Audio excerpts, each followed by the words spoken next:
सानिका, माधवी, तुम्ही दोघी जा घरी. पण सर, मी त्यांच्याशी बोलेन, तुम्ही निघा. जा.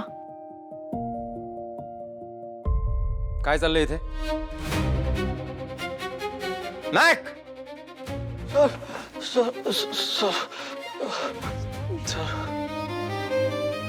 आणि तू काय सांगत होतीस यांना? मी त्या दोघींना घरी पाठवत होते. एक्सक्यूज मी, काय समजतं स्वतःला? हु आर यू? डिसिजन घेणारी तू कोण आहेस? मी एक बाई.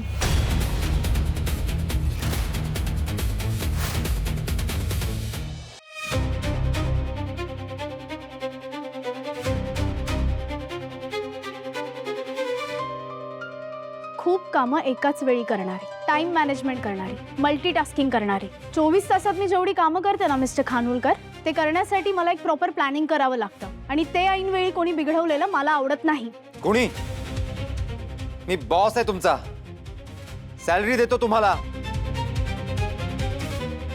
सॅलरी देता म्हणजे तुम्ही आमचं आयुष्य विकत घेतलेलं नाहीये. आम्ही सगळ्या जणी इथे नवीन आहोत, शिकतोय सर. पहिल्या दिवशी चुका न करता काम तुम्ही पण केलं नसेल. रागाच्या भरात येऊन ऑर्डर सोडली की ओव्हर टाइम करायचं, हे बोलायच्या आधी तुम्ही आमच्या बायकांचा विचार केला? हा, मला सगळं माहिती आहे. तुम्हाला लवकर घरी जायचं असतं, घरातली कामं करायची असतात. हेच वुमन कार्ड आयुष्यभर खेळत राहता तुम्ही. ह्याला तुम्ही खेळ म्हणताय ना, हेच चुकीचं आहे मिस्टर खानोलकर. हा खेळ नाही, बायकांची रियालिटी आहे. बायका म्हणजे नुसती कारण. घरी वेळेत जायचंय त्याला तुम्ही कारण म्हणता? घड्याळाच्या काटावर जगतो आम्ही बायका. सकाळच्या कुकरच्या शिट्टीपासून रात्री ऑफिसच्या मेलपर्यंत सगळं वेळेत करतो आम्ही. घरच्यांची मर्जी सांभाळताना ऑफिसच्या डेडलाईन सुद्धा सांभाळतो आम्ही. मुलाचा होमवर्क असो नाही तर ऑफिसचं प्रेझेंटेशन, दोन्हीत सारखंच लक्ष घालतो आम्ही. सासू सासऱ्यांच्या तब्येतीची काळजी करताना क्वार्टरली परफॉर्मन्सची सुद्धा काळजी करतो आम्ही. कामवाल्या बाईची दांडी असो, सकाळी ट्रेनची कोंडी असो, तरी पण चेहऱ्यावरती हसू ठेवतो आम्ही. 10 दिशा कमी पडतील ना इतक्या सगळीकडे धावत असतो आम्ही. तुम्हाला बायकांच्या टाइम मॅनेजमेंट बद्दल काही माहिती आहे? नाही ना?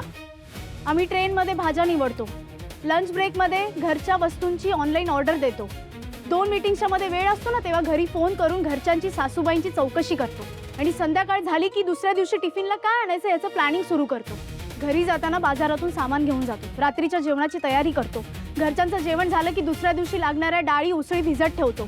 नवऱ्याला टूर्सला जायचं असेल तर त्याचे कपडे बॅगमध्ये भरून देतो. कधी कधी तर वॉशिंग मशीन रात्री लावतो, मुलाबाळांची बडबड ऐकतो, आई बाबांची चौकशी करतो, सण वार मुंज सगळ्याची तयारी करतो आणि मग झोपताना दुसऱ्या दिवशी ऑफिसमध्ये काय काय करायचं याचं रिमाइंडर भरून मेल पाठवतो आणि मग झोपतो.